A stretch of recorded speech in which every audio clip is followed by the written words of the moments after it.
అందరికీ నమస్కారం. తెలుగు కథల సంపుటికి స్వాగతం. నేను చెప్పే కథలు కనుక మీకు నచ్చినట్లయితే తప్పకుండా లైక్ చేసి, షేర్ చేసి, సబ్స్క్రైబ్ చేసుకోండి. చందమామ కథల్లో భర్తను దిద్దిన భార్య. పని పాట లేకుండా స్నేహితులతో కబుర్లాడుతూ కాలక్షేపం చేసే జగ్గారావుకు ఒకనాడు హఠాత్తుగా ఏదైనా వ్యాపారం చేయాలన్న బుద్ధి పుట్టింది. అతడి అత్తవారు కొంచెం స్థితిమంతులు. జగ్గారావు భార్యతో, ఇక ఇలా గాలి తిరుగుళ్లతో లాభం లేదు, ఏదైనా వ్యాపారం చేద్దామనుకుంటున్నాను, పుట్టింటికి పోయి 1,000 రూపాయలు తీసుకురా అని అన్నాడు. జగ్గారావు భార్య లక్ష్మి స్వతహాగా తెలివిగలది.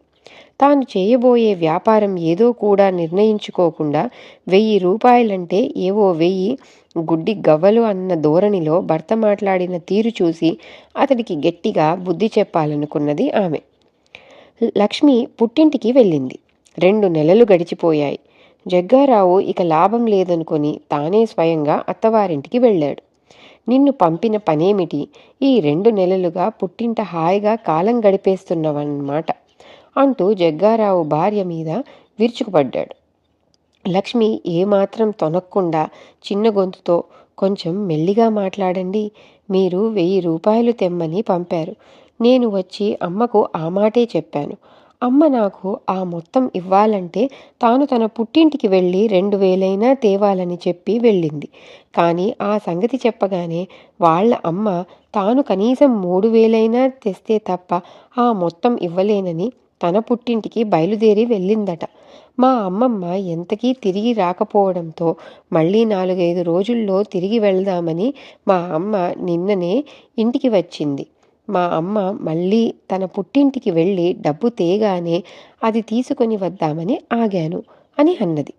జగ్గారావు ఏమనేందుకు తోచక తలగోక్కొని, సరే, అంతా బాగానే ఉన్నది, మరి నువ్విక్కడ కూర్చుంటే అక్కడ నాకు వండి పెట్టే వాళ్ళెవరున్నారు అన్నాడు కోపంగా. లక్ష్మి ఎంతో శాంతంగా, సంపాదించి తెచ్చేవాళ్ళుంటే ఎవరైనా వండి పెడతారు, సంపాదనకు నేనే, వంటకు నేనే అంటే ఎలా కుదురుతుంది అని అడిగింది. ఆ మాటలతో జగ్గారావుకు తన చేతకానితనం తెలిసి వచ్చింది. సరేలే, పద ఇంటికి పోదాం అంటూ అప్పటికప్పుడు భార్య చేత ప్రయాణం కట్టించాడు. అత్తగారు దిగులుగా ముఖం పెట్టి, బాబూ, మరోలా అనుకోకు, నేను పుట్టింటి నుంచి డబ్బు తేగానే పంపుతాను. నా భర్త బొత్తిగా అసమర్థుడు కావడంతో నీకు డబ్బివ్వలేకపోయాను. అందుకే పుట్టింటికి పోయి డబ్బు తేవాల్సిన కర్మ పట్టింది. ఆడవాళ్ల సొమ్ముతో బతకాలనుకునే వాళ్లతో ఇదే బాధనుకో. పిల్లను జాగ్రత్తగా చూసుకో నాయనా అని అన్నది. అత్తగారి మాటలు ఎంతో మెత్తగా, మర్యాదగా ఉన్నా వాటి వెనక ఉన్న హేళన, హెచ్చరిక గ్రహించిన జగ్గారావు సిగ్గుతో తలదించుకుని, అత్తయ్య, డబ్బు కోసం మీరేం శ్రమ పడకండి.